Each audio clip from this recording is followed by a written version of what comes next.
Title companies, trust, what contracts to use, how to avoid the due on sale clause, the secret everybody's looking for. That's what we're talking about today on the Sub2Deals Show.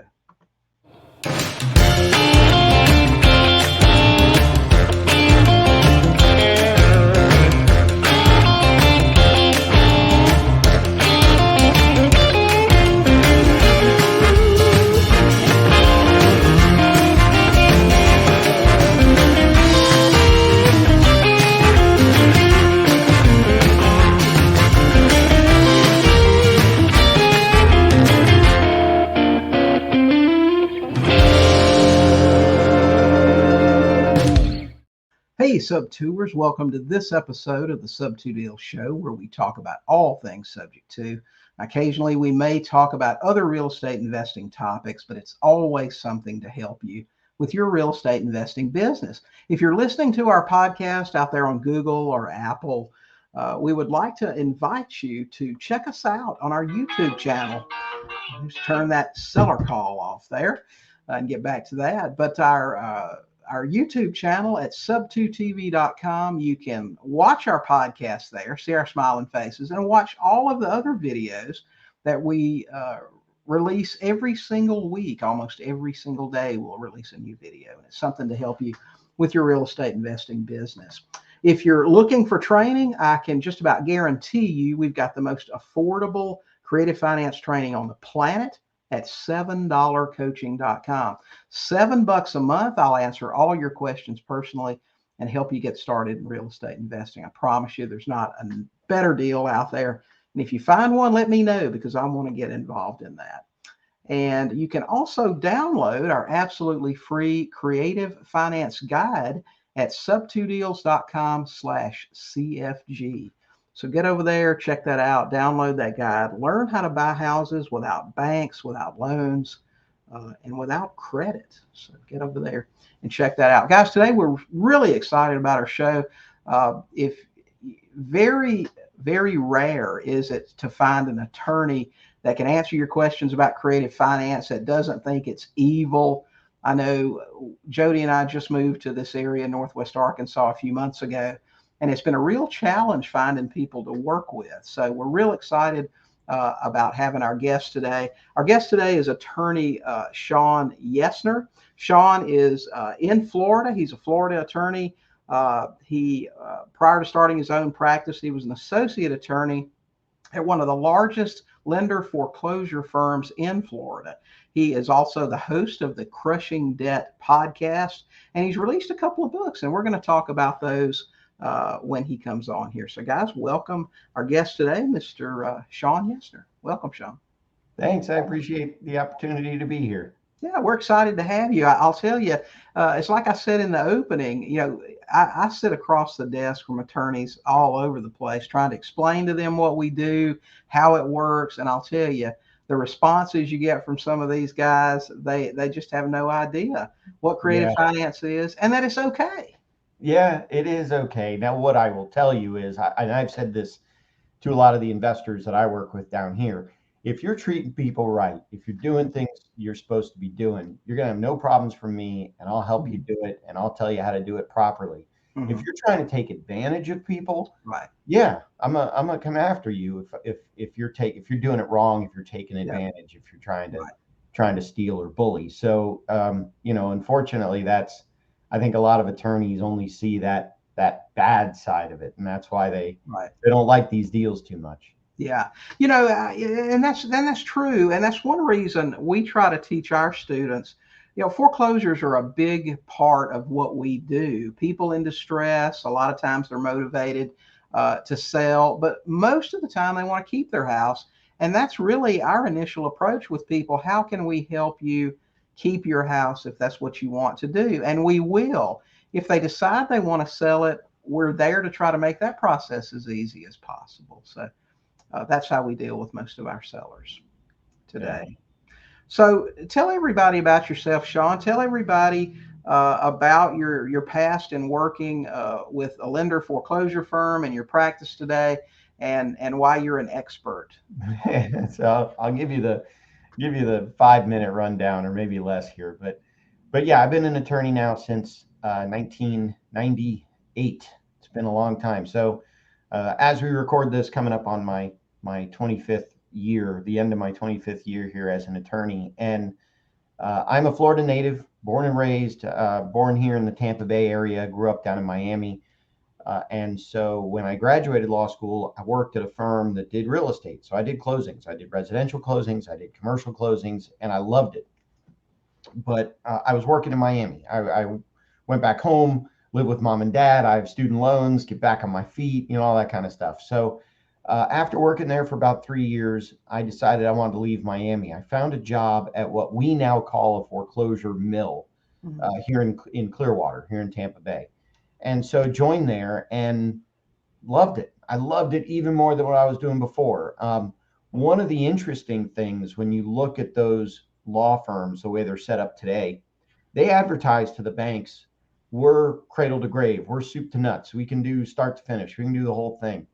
But the attorneys are segregated. The legal assistants are separated. So the attorneys that draft the lawsuits are different than the attorneys that argue the uncontested hearings, and are different from the attorneys that do the bankruptcies, and are different from the attorneys that do the trials. And so all the departments are separated out.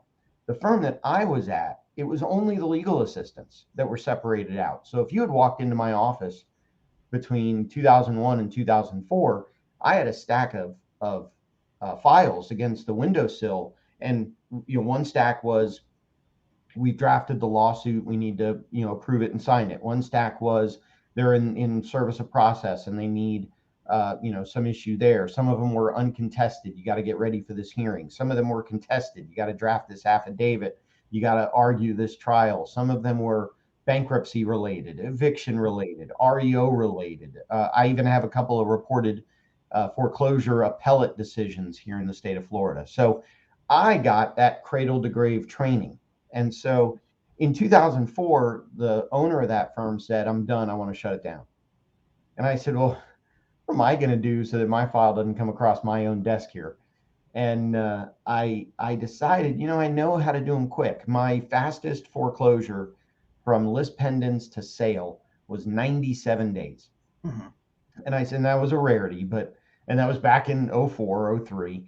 Well, that's pretty speedy in Florida, where the process can take a year, isn't it? They are.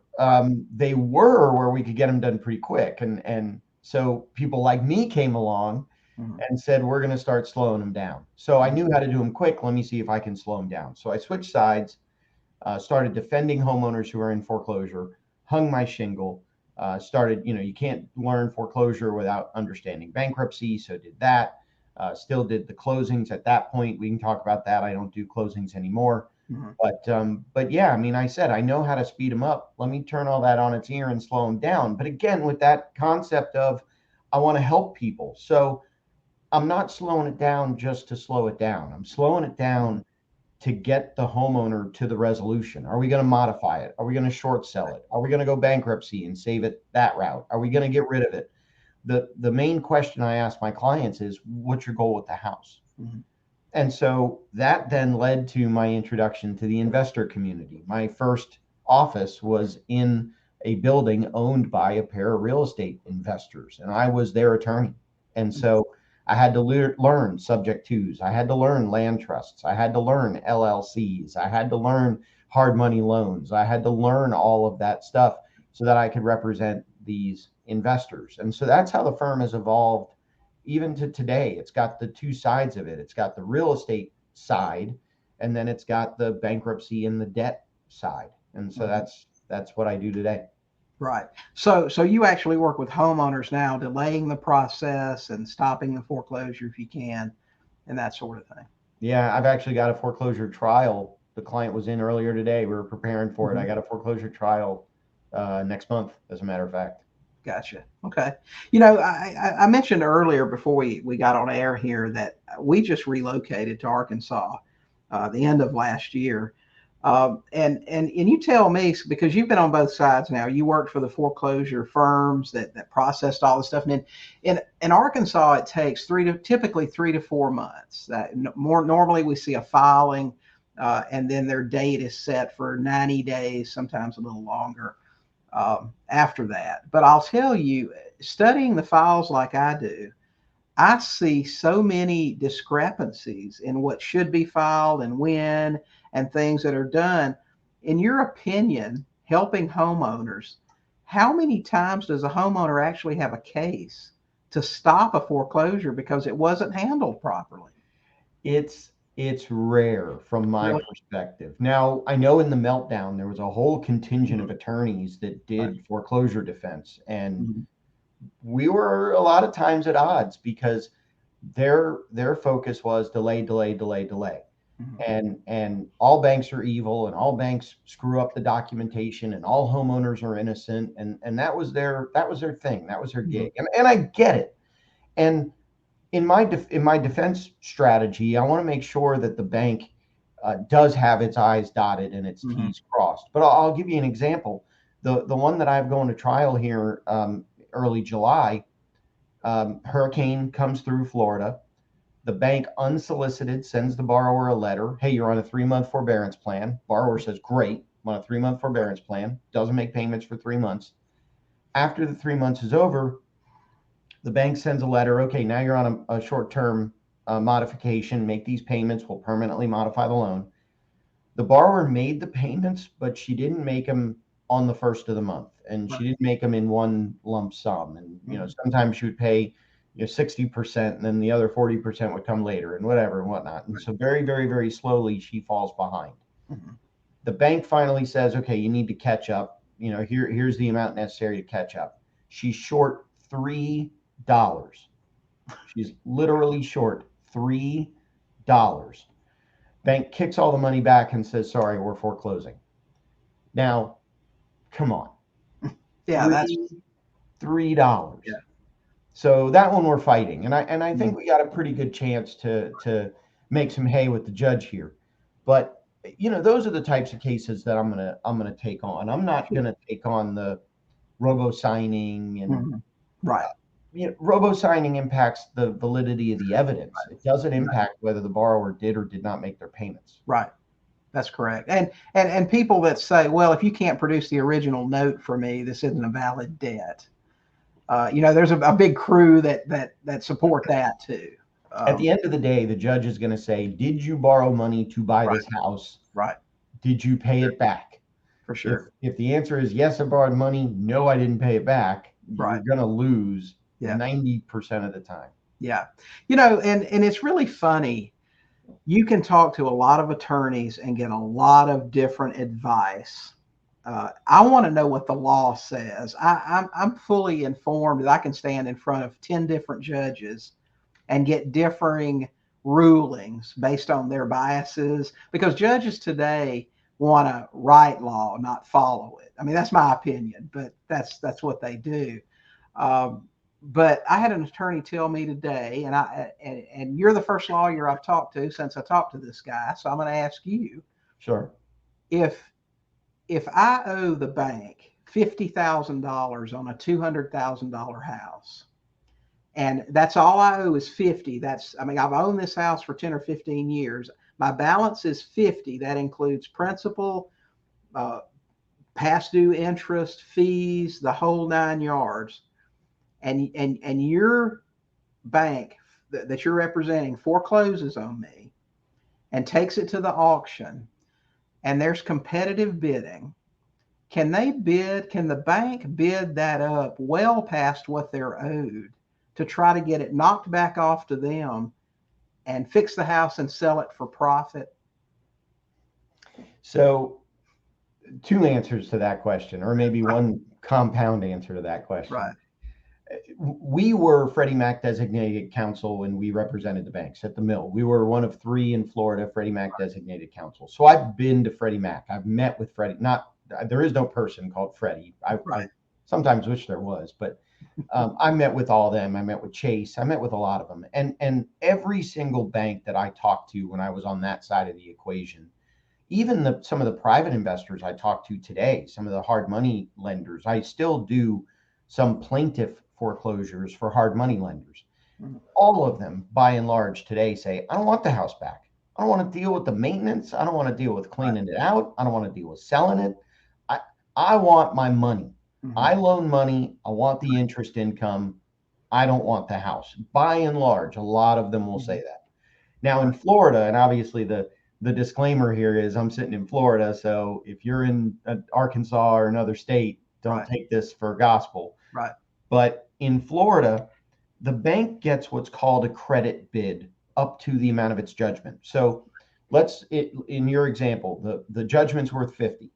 Well, if somebody came in and bid 200 grand, the bank would get the first 50, the first mortgage would get the Right. first 50. Right. Any junior liens, second mortgages, homeowner associations, judgment liens, whatever, they would get whatever they would get. And then if there was any money left over or if there are no junior liens, the homeowner gets the rest. Right. So That's the my bank understanding.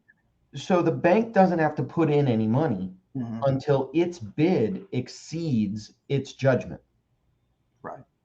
Why would the bank say, I'm going to put in 250,000 to freeze out other bidders? Now the bank has to put 200,000 above their 50 judgment. Right. They have to put 2,000 in the bank. The borrower is going to get that money if there are no junior lien holders, Mhm. or the junior lien. Why would I pay off a second mortgage when I can foreclose and get my money back? Plus, here in Florida, the documentary stamp taxes, the transfer Mhm. taxes. Sure. The winning bidder at a foreclosure sale has to pay doc stamps on its winning Mhm. bid. If I, doc stamps here in this area, in this part of Florida, 70 cents per $100. Mhm. So for a $200,000 bump in the judgment, I'm paying an extra $1,400 Right. in doc stamps. Right. As the bank, why would I want to do that? So I don't see any incentive for the bank. In fact, I've actually seen it the other way. Let's Mhm. flip your facts a little bit. The house Mhm. is worth, let's call it 75. Let's call it 150. The house is worth Right. 150, and the amount due on the loan is 200. The house is upside down. The bank may say, I'm only going to bid it up to 150, Right. because if some third party comes in and bids 175, I, as the bank, am going to do 25,000 better Mhm. than if I foreclose it at my max 200,000. Now I got to hire a realtor. Now I got to sell it. I know I'm only going to get 150 when I sell it. Right. So let me bid it up to 170. Hope someone bids it to 175, and I make more money than I would if I got it back. Right.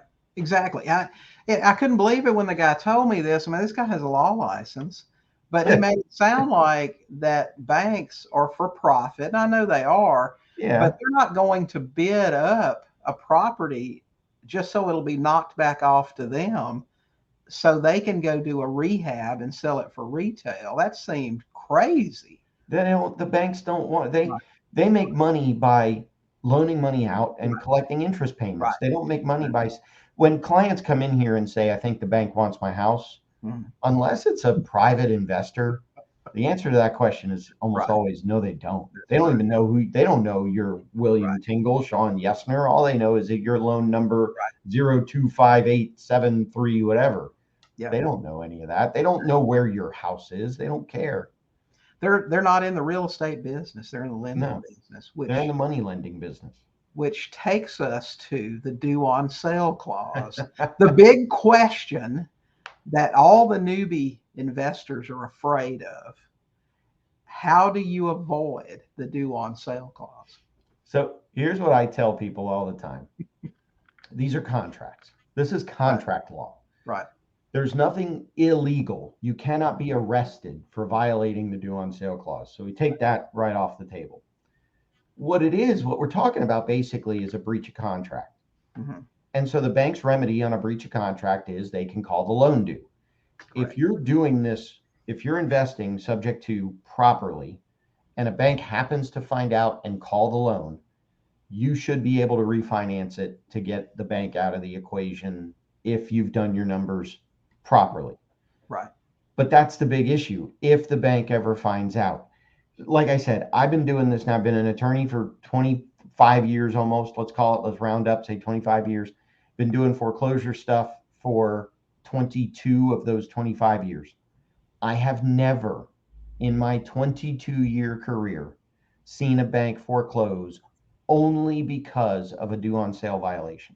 Right. Typically what happens is the payments fall behind. The bank Exactly. does their title search. They see that the loan has fallen behind. They see that the property's changed hands. Now, when they file their foreclosure lawsuit, they say, Judge, there's two defaults here. Number one is a payment default. Right. Number two is a due on sale default. Now, that doesn't mean that there couldn't be some person floating around out there that got foreclosed for a due on sale violation. Sure. It is a breach of contract. The bank has the ability to enforce their rights. But I mean, if one of your listeners has had it happen to them and they call me, that listener would be the first person ever in 22 years of practicing in this area that I've ever heard of losing the property. Now, I've seen banks say, because it's a subject to transaction, we're not going to allow a reinstatement. But again, that's where the loan's fallen behind. Right. I've never seen. Now, the banks really don't have the manpower to go search public records and see what properties they have loans on. I mean, Florida has 67 counties. That's Florida. How many loans does Bank of America have? Wells Fargo? How many specialized loan servicing? How many loans do these companies have in the 67 Florida counties?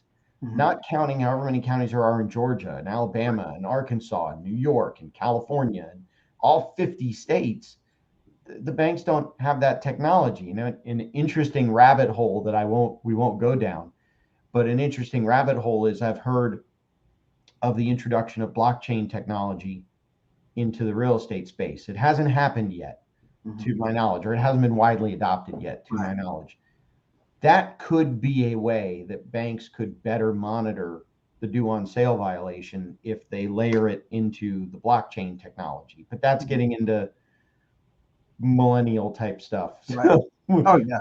We won't go down that rabbit hole. Yeah, for sure. I mean, the bottom line here is lenders make money when they loan money and the loans get paid back and they get refinanced and they lend more money, and that's what they're wanting to do. They don't want to take your house, and they don't have title searchers busily at the courthouse looking up every loan to see if it's been transferred. I tell my students, make the payments on time, make sure you insure the property properly, and you're probably not going to hear a peep out of that lender. Yeah, that's what I tell them as well. Make sure you make the payments, make sure you keep it insured. I mean, sometimes I'll have, if people really get worried about it, I'll have somebody send a letter to the bank that says, hey, by the way, this new LLC or this new trust is the property manager. And you'll start seeing checks and you'll start seeing insurance with this property manager name on it. Don't worry about it. And that's if the client gets really worried about it, we'll do something like that. But for the most part, as long as the banks are getting their check every month, they don't tend to care. Yeah, for sure. And you hear, well, that may change if interest rates go to 10, 11%. You got all these loans out here at 2.5%, 3%. There is a real cost. And all you've got to do is look at reinstatement figures when you're taking over somebody's payments in foreclosure. There is a real cost involved to foreclosing on a house, not to mention the liability of the bank having to insure that property, vandals, squatters, everything else that could happen. They don't want that house. Yeah, they really don't. They got to clean it up. They got to hire the REO agent. They got to, plus if it's in a homeowners association. So there is a safe harbor law in Florida that says if there is a homeowners or condo association and the bank buys the property back, they don't owe all of the back dues. They owe 12 months of unpaid assessments or 1% of the mortgage balance, whichever's less. That the bank takes it over. Right. But then after the bank takes it over, they owe the monthly assessments to the association. So they don't want to pay. I mean, if it takes the bank, 10 months to sell a house, they won't have to make 10 months of association payments. Right. And some of those HOAs in Florida, man, they're brutal. Yeah. I live in one. So yeah, I know. For sure. Well, I know you're familiar with this, but you're in Florida, which has a lot. I mean, if you're going to use trust, Florida is one of the places to do it. I mean, there's a big understanding of trust and everything in general. Why do you think, and we're running into this more and more, maybe not where you are, but maybe you've heard about it. Title companies absolutely hate trusts. I had a student today that messaged me and said, we got a closing Friday in Missouri, and it's a sub-2. We're taking over the payments. People are in foreclosure. We're reinstating the loan, doing everything. And the title company has said, wait a minute, we're not going to let you take title in a trust. What's up with that? I don't understand that. Now, one of the big misconceptions a lot of people have, the Florida land trust, is a lot of people mistake it for an asset protection tool. It's really not. It's really an anonymity tool. And that may be what the title companies don't like about it, is at least in Florida, you don't have to disclose who the beneficiaries are unless you're under some kind of court order or whatever. But it's not really, I mean, it keeps the beneficiaries anonymous. And so from that aspect, there's some asset protection to it. But the main goal of the land trust is really, I mean, that's what we learned down here in Florida. That's how Walt Disney bought all the land that became Disney World. He bought it under land trusts, so you wouldn't have to disclose it was him behind the scenes pulling all the strings. Really, for liability protection, you probably want LLCs. Sure. Or even sometimes corporations, but that's, I don't see, for me, I don't see that a lot of title companies care. Now they may want to see the trust, they may want to see the LLC operating agreements and the fact that it was, what state is it filed in. They may want to see that kind of stuff, but I haven't really run into a lot of issues with title companies refusing to insure land trusts. Well, I can tell you, even here in Arkansas, I tell you what's common here is people putting their property into a trust and immediately filing. I'm talking about filing on record a certification of trust, disclosing the beneficial interest, the trustee, the address, everything. And I'm like, people, why? I mean, other than ease of transfer and probate or things like that, you have just told everybody all of your business. Yeah, and it's crazy. That is kind of, so it's kind of weird here in Florida. An LLC does not qualify for homestead exemption. So one of the biggest protections Florida has is a homestead exemption. An LLC cannot qualify. An LLC can't live in a house. So an LLC can't qualify for a homestead exemption. But a trust can. But here's the interesting thing. Some of the county clerks, when they record these deeds and they see that they're in a trust and they see that you want to try to claim a homestead exemption, they'll make you put a legend on the deed that says the beneficiaries of the trust occupy the property. Well, if they see that Shawn Yesner can, and I did this for estate planning purposes, Shawn Yesner conveyed his property into a trust, and I didn't do a land trust, I did an estate planning trust. But Shawn Yesner conveyed his property into trust, and it says the beneficial owner lives in the house. Well, obviously, duh, I live in the house. Otherwise, I can't claim the homestead. So you're right. From an anonymity perspective, you've totally just blown that out of the water. Now, I don't care because it's my homestead. I've got homestead protection against it. I don't care if people know. But for those investors out there, it doesn't make sense to put that kind of stuff on the deed where you're on the one hand anonymous, on the other hand you're broadcasting it out to the world. The first attorney that I met here told me, you can use a trust, but I want to record a certification of trust with the new deed. And I'm like, I don't think that's what I want you to do. No. I don't think that's going to help me a whole bunch. But in your opinion, you're in Florida, of course, y'all are just a completely different place. I'll tell you, we see this all over the country now. Title companies telling you they don't want to deal with trust. They don't want to hear about it. If it's my student today said they wanted her to sign a statement claiming that it's not a land trust. And I said, I want to see that. And she said, well, I don't have it yet, but I'll show you when I get it. It's just crazy. Yeah, it doesn't make any sense. I mean, like I said, I can see the title company saying, show us the trust so we can make sure the trust is legitimate. Right. Florida has a statute that says if you deed it to an illegitimate trust, then you've just deeded it to whoever the trustee is. Right. So if I say it's a trust, but there's no real trust in the background, it's really the trustee who's entitled to it. So Gotcha. I know that law exists, but Gotcha. yeah, it doesn't make any sense. Yeah. Okay. So in terms of sub twos, what contracts should you be using? Is there any specific thing that should be in the contracts? What do you think about that? Yeah, it's interesting. I know that some of the investor clients I work with have their own contracts. Mhm. What I would say, with all due respect to your listeners that have their coaches and their gurus and their whatevers, Right. make sure that the contract you're using is specific to the state you're using it in. Absolutely. So, I wouldn't take an Arkansas contract and try to Mhm. use that in the state of Florida. Right. And vice versa. I wouldn't take a Florida contract, try to use it in Arkansas. Yeah. Florida has what a lot of people will refer to as the FAR. So Mhm. FAR stands for the Florida Association of Realtors, and BAR stands for the Florida Bar. And Mhm. so a group of attorneys and brokers get together every 2 to 3 years, and they have this standard contract. It's now, I think, 12 pages long. And that contract is what most agents will use. There's another version of it that the Mhm. Association of Realtors puts out on its own. The concept of that contract is you don't need to be an attorney because you're just filling in blanks, and the rest of the contract has been drafted for you. Right. I like that one only because it's what people are used to seeing. And so, as the investor, you're not going to have to sell them on why are you using this contract versus the FAR bar. Why are you using your homegrown versus the Florida bar? Right.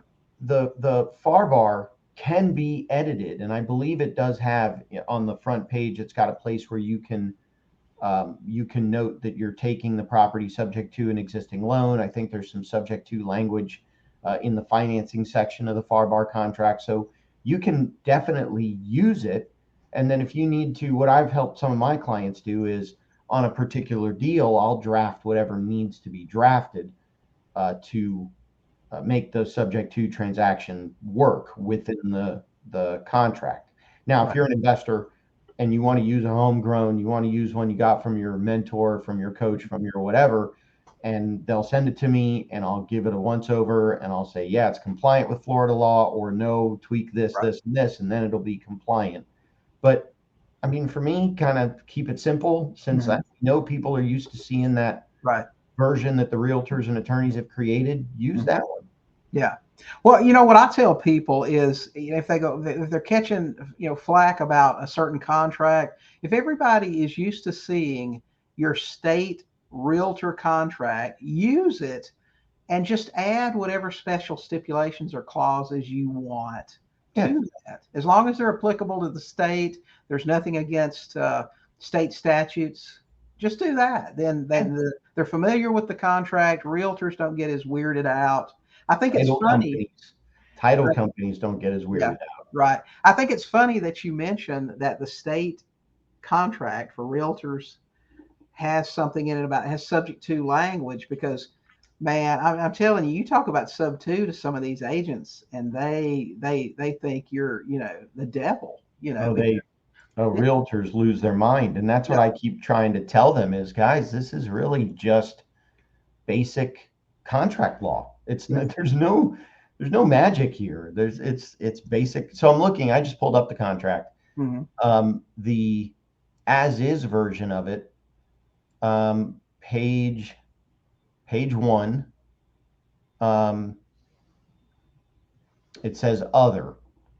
And so it does have a space for other, Hmm. not for subject to. But Right. in the financing section, it does have, I thought, yeah. So there on the second page, third page of the contract, there's a little checkbox under the financing, assumption of existing mortgages, and then there's a rider that goes with that. Hmm. So So is that specific to a formal assumption or a sub two? I think we would change it to fit us Hmm. up to. Right. And you know what? If that fails, if your state contract doesn't have sub two language, I've always pointed them to a HUD or an ALTA, lines 203 and 503, existing loans taken subject to. Yeah. It's right there. you know. Well, and this, so I'm looking at the rider now. I'm looking at the rider now. Assumption of existing mortgages. Right. I don't see anywhere on here where it requires anybody. I'm scanning it, but I don't see anywhere where it requires. This is the buyer assuming the seller's mortgage. This has nothing to do with the bank. Right. Exactly. So we're not even involving the bank. That's great. That's great. It Okay. does say, so it does say here, if buyer is not accepted by mortgagee or the requirements for assumption are not in accordance with the terms of this contract or mortgagee makes a change, seller or buyer may rescind this contract by written notice to the other party. Okay. So, All but right. you could cross out that language just as easy. Sure. Yeah. And just cross it out, cross out what's not applicable, write There you in go. what you want, Yeah. and you're good. Yeah. So, okay, Shawn. Well, tell everybody about your podcast, Crushing Debt Podcast. Yeah, thank you. So I started that podcast, gosh, back in 2015.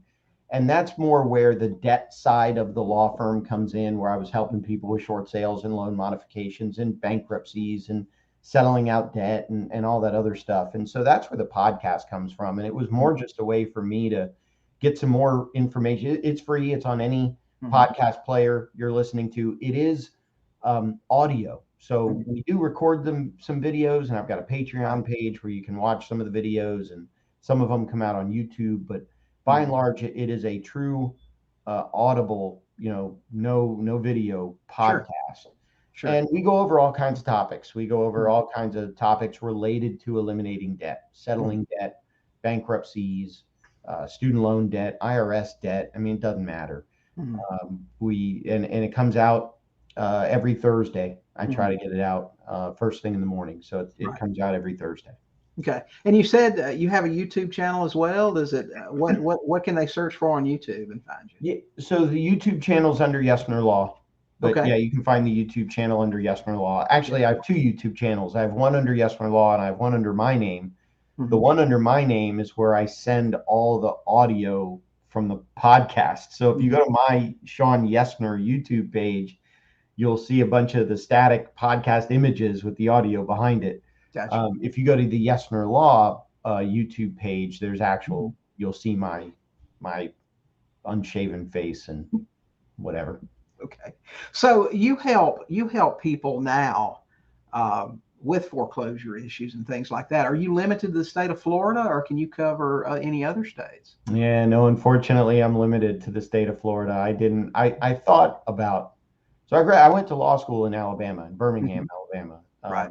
Cumberland School of Law, which is part of Samford University, but I never took the Alabama bar. I have a bunch of friends in Georgia. At one point, when I was considering my move from Miami, one of the possible destinations was Georgia, but I didn't want to take another state's bar. Right. So yeah, no, just Florida. I got you. But if someone out of state, do you have referrals for other states that you can? Yeah, I've got some resources where I can try to hook somebody up with my counterparts outside the state of Florida. Yeah. Gotcha. Okay.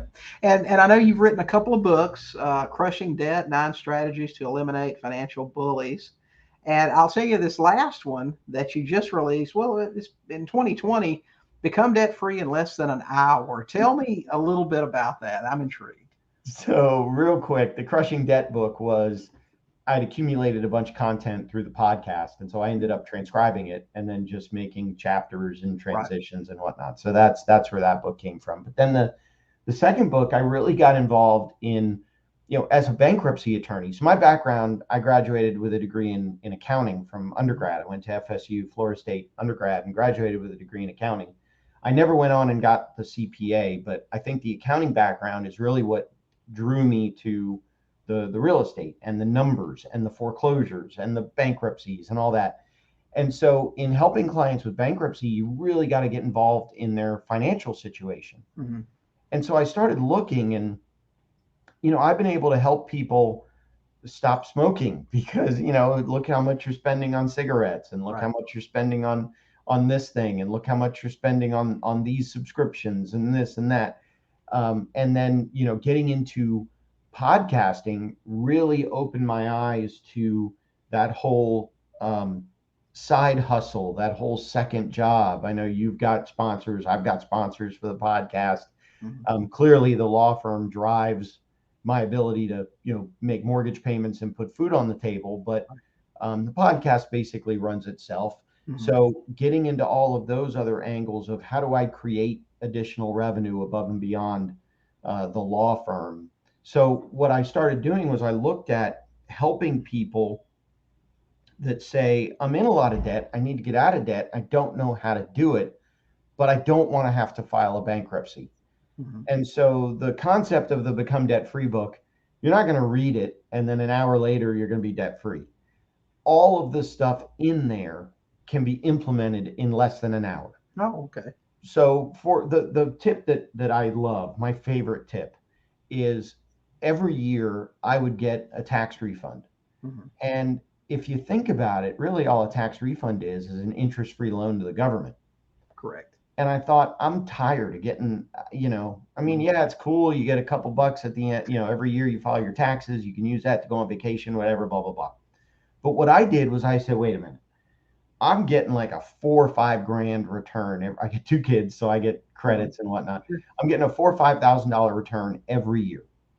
What if I only got a $1,500 refund and I could put $3,600 back into my pocket? That's an extra $300 a month in my pay. What could I do with an extra $300 a month? Maybe I could take that $300 and invest it towards retirement. Maybe I can put it in the stock market, or maybe I can put it into, saving up some money to put back into real estate, or I can do this, right? Or I can take a vacation with it, or I can, buy this thing or buy that thing or whatever. And so that's really what the book is about, is looking at all these different types of strategies that you can implement. And I've got some that are revenue generating tips, and I've got some that are expense reduction tips. I've got some that are debt negotiation tips. And so it's the combination of all of that stuff that if you implement it, eventually down the line, you'll be debt free. Sure. It's in the restaurant business, we used to call it, but we were talking about things that ate up your profits, little things like leaving extra sugar packets on the table. We called them termites. It's the little places you spend all of your money.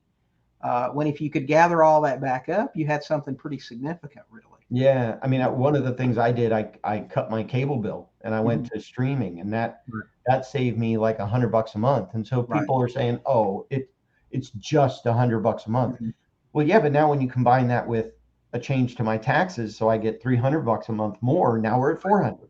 Yeah. And then I cut a subscription the other day. I cut a subscription that I hadn't used in a year or two, and that saved me like $50 a month. So now we're up to $450 a month. And eventually you could get up to where you're saving $1,000 a month, 12 grand a year. Right. What could you do with an extra 12 grand a year? Well, I'll tell you what's really impressive, and I've seen these guys that do this. They take that money and they run it through some kind of financial calculator that show you if you put that money in this IRA or this thing or notes or this or that, what that turns into over 20 years. Right. It's pretty dang significant. Yeah. I mean, if I took $300 a month savings from taxes and I put it into a money market fund or a index fund or something like that. Yeah. I mean, I do that enough years in a row and I can retire early. Right. Okay. So everybody can listen to your podcast, Crushing Debt podcast, and they can listen to that on Apple or Google or anywhere else that there's a podcast. And they also find your books on Amazon. All they have to do is search your name, correct? Yep. The Crushing Debt, you can get a physical copy or an electronic copy. Become Debt Free right now is, I think, just electronic, but I'm working on making a front and back cover so you can. If I like physically holding the book, so it's kind of weird that I created one that was PDF only, but I'm working on it. I got you. Okay. Well, Shawn, thanks so much for visiting with us today and talking to us about creative finance and eliminating debt. We really appreciate it. Appreciate having you on. Yeah. Thank you. All right. Thanks. Okay, guys, that is it for this episode of the Sub2Deals Show. We appreciate you joining us today. And remember, if you haven't yet, subscribe to our YouTube channel. You can do that at sub2tv.com. That's SUB, the number 2, TV.com. And if you're looking for the most affordable creative finance coaching on the planet, check us out at $7coaching.com. $7 a month, man. That is the price of a Starbucks latte. Can't beat it. We can teach you how to buy houses with no banks, no credit, and no cash. So check us out. So until our next time together, get out there, talk to some sellers, and buy some houses.